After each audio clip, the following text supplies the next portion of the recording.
Olha, vamos deixar um pouco o nosso querido Brasil, vamos falar de um país que provavelmente está funcionando melhor do que o nosso. Vamos falar da Venezuela, do Maduro. Agora o Guilherme Mendes já ficou todo, falou, agora vai ser difícil defender, mas está se preparando. É o fetiche. No começo da semana, a Venezuela anunciou que iria conversar com o governo norte-americano. Estão pedindo pinico. A reunião está marcada para hoje. Nicolás Maduro quer discutir sobre as sanções impostas pelos Estados Unidos contra o petróleo venezuelano. Amigos americanos, deixe isso para lá. A principal justificativa pelo governo de Biden, porque ele mesmo não está mais no governo, né? Não sei se ele está vivo, foi o descumprimento da Venezuela ao impedir a candidatura de Maria Corina Machado, que seria a favorita para ganhar as eleições presidenciais, mas o Maduro deu um jeito de impugná-la. O Conselho Nacional Eleitoral da Venezuela mudou várias regras e dificultou a candidatura. Oficialmente, Maria Corina não vai mais poder representar a oposição nas eleições. O Maduro não gosta de oposição, mas ela reúne milhares de apoiadores em todos os eventos da campanha. O aliado de Maria Corina é Edmundo Gonzalez. Ele teve o nome registrado para disputar a eleição e assim representar a oposição de Maduro. Para quem não sabe, o Maduro aparece 13 vezes na cédula de votação. 13 fotos dele na cédula de votação. Ele quer bater o recorde do Saddam Hussein, que teve 99,9% dos votos no Iraque. Ele quer ter 100%.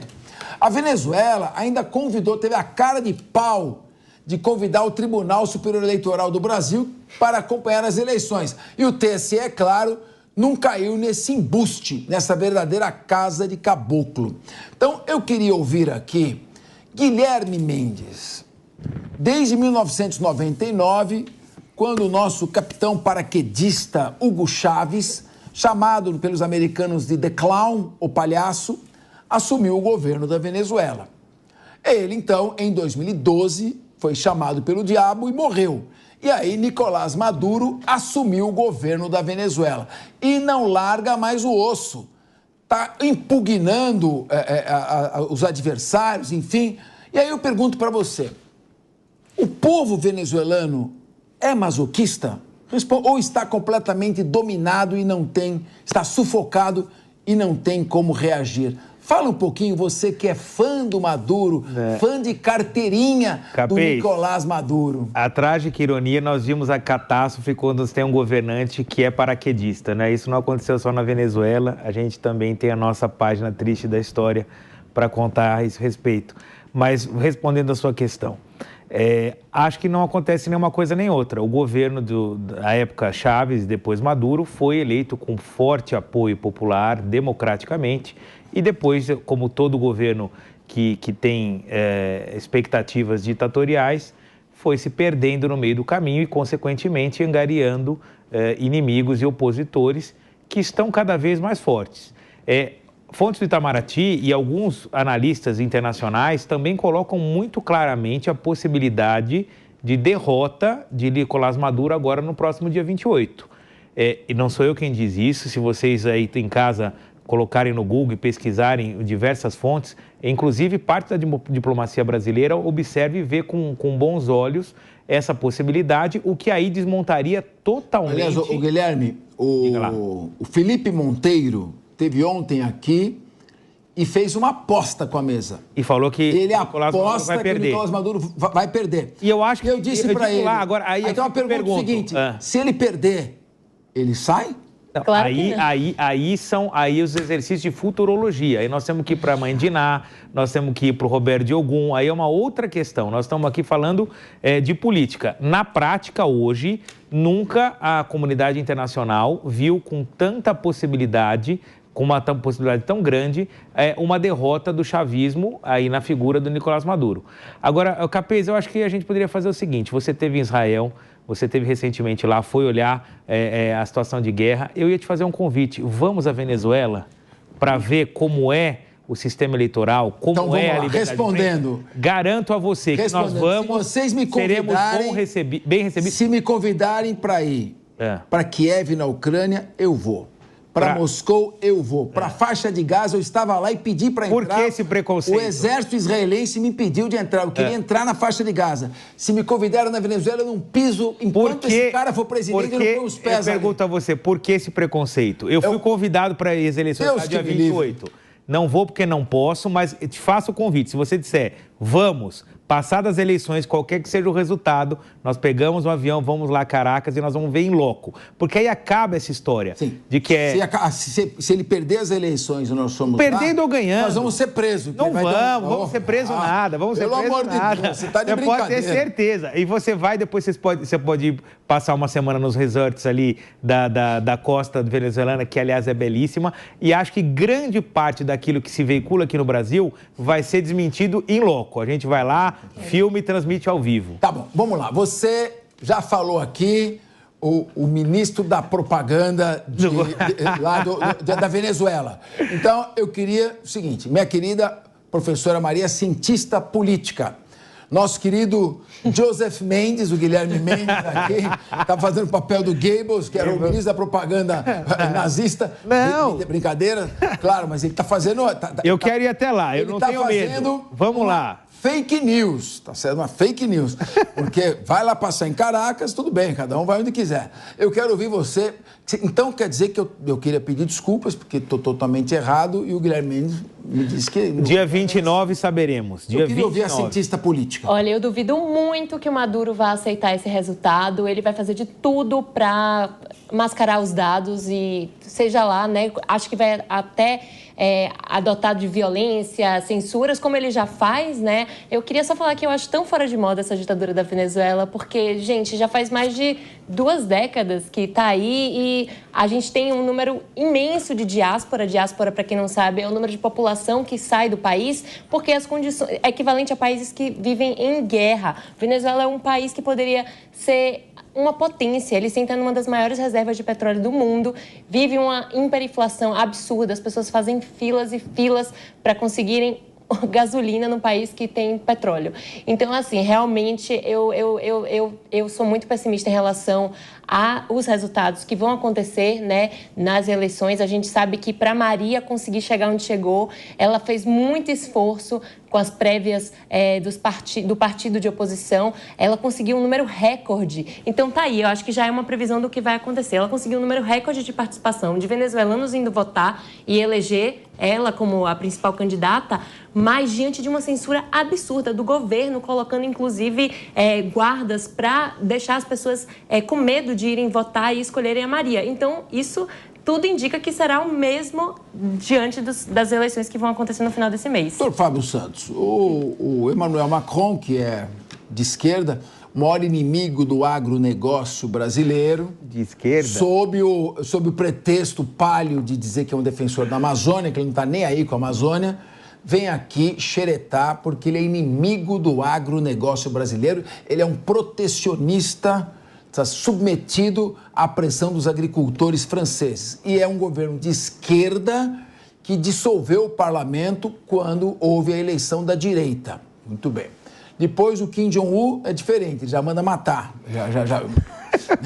já não tem problema com ele. Em Cuba, acho que não tem alternância de poder desde 1959, quando Fulgêncio Batista foi deposto pelo golpe do Fidel Castro. E ali também, na Venezuela, parece que não querem oposição. Por que os regimes de esquerda não gostam de oposição, hein? Essa questão é muito intrigante, né? Principalmente para a gente que está aqui. Nós estamos na América do Sul, essa disputa é muito importante para a gente. Nós somos 2 países que estão no mesmo continente que o nosso, está aqui no nosso quintal. Então é importante que nós acompanhemos isso. Agora, de fato, né, conviver com um regime autoritário no nosso quintal é muito complicado. Um país democrático como o nosso, que as instituições bem ou mal funcionam, a gente não pode aceitar um governo democrático aqui no nosso quintal. Veja que a Constituição diz que nós temos que nos integrar. Os países da América Latina têm que se integrar. Mas como é que nós vamos nos integrar com diferentes modelos de governança, né? Nós temos a Argentina, que é um governo de direita, agora nós temos a Venezuela, que é uma ditadura de esquerda que está violando todas as boas práticas eleitorais, né? A ausência de transparência eleitoral, a ausência de receptividade dos observadores eleitorais. Nunca vi se você convidar especificamente um. Você tem que estar aberto a receber todos, né? E também, veja, essa questão da segurança. Também as pessoas não têm interesse de ir lá porque há uma questão da segurança. Será que eu vou sair vivo de lá, dentro desses resultados? Então, tudo isso está no nosso quintal, né? Me parece que os Estados Unidos agiu de uma maneira correta, né? Ao impor sanções. E o Brasil não pode assistir isso de forma pacífica. Acho que o Brasil tem... Maria, já que você quer falar, então, eu aproveito e já responde essa pergunta para mim. Por que a Marine Le Pen, que nunca bateu em ninguém, nunca deu um tiro, é chamada de extrema-direita e não de direita? Por que na França, quem não concorda com Macron é extrema-direita?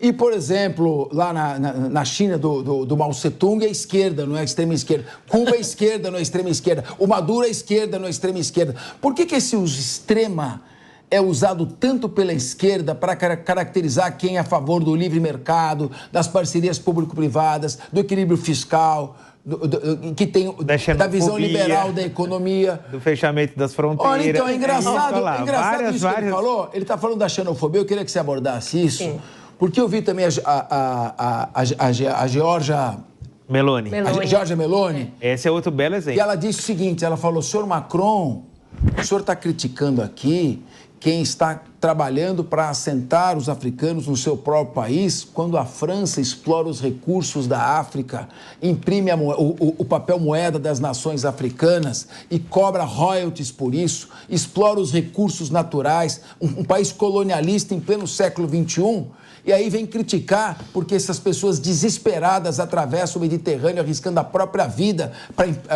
para tentar sobreviver à custa de subempregos na Europa. E aí, quem está defendendo a riqueza das nações africanas, o alto desenvolvimento, é de extrema-direita. E quem massacra esses povos miseráveis e usa os poucos miseráveis que conseguem atravessar o Mediterrâneo e sobreviver como bandeira liberal e política, esses são considerados heróis.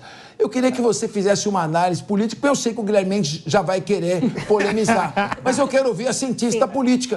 Por que esse uso da palavra extrema com tanta habilidade pela esquerda? Sim, certamente é pejorativo. Eu só vou concluir o que o Fábio disse. Eu acredito que a situação da Venezuela é muito complicada assim, justamente porque ela não tem um apoio da comunidade internacional. A gente fala da Venezuela, mas os Estados Unidos é o segundo maior cliente do petróleo da Venezuela. O Brasil mesmo, que é um líder regional, fica de braços cruzados diante de tudo que está acontecendo, ainda mais com o atual governo. E o que você falou, professor, realmente, a gente vê recentemente, nos últimos 7 anos, uma ascensão muito forte da direita, que ganhou de fato esse termo mais pejorativo de extrema-direita, porque, como o meu colega falou, começou, o partido da Marine Le Pen, a Meloni, a Le Pen, cada um tem a sua história específica, né? Então, assim, até estava lendo recentemente uma matéria que caracterizava as diferentes nomenclaturas para esse movimento da direita global, que vem ganhando muita força, que existe a nomenclatura da extrema-direita, ultradireita, populismo. Então, cada um tem a sua diferenciação dependendo do contexto que ela se enquadra. O que acontece a ascensão desse grupo ideológico se dá muito pelo fato de que eles conseguiram captar um eleitorado que estava há muito tempo sem ser visto pelo mainstream político, que é um eleitorado mais trabalhista, que tem um medo, com as crises econômicas, de perder o emprego pela mão de obra imigrante. Então, a gente viu políticos que conseguiram capitalizar em cima desse voto. E eles têm ganhado legitimidade. A gente vê o problema dos agricultores na França é um problema real. Então, eles conseguiram voz com a Marine Le Pen, que aparentemente será a grande vencedora nessas próximas eleições aí no segundo turno que teremos na próxima semana, neste domingo agora, inclusive, né? Então, assim, eu acho que, eu acredito que existe um apelo emocional político sempre. Então, a questão da imigração, do preconceito, ele chama a atenção deste eleitor que vai votar por emoção. A gente nunca pode esquecer isso. As pessoas se movem, elas levantam da cama para irem votar pela emoção. Então, o apelo é legítimo. Essas pessoas sentem essa dor, esse medo de perder o emprego, a crise econômica, e aí ganha toda essa ebulição por conta do apelo emocional desses políticos. Bom, quem sabe a Marine Le Pen deixa em paz nosso agronegócio. Querida Raquel Galinatti.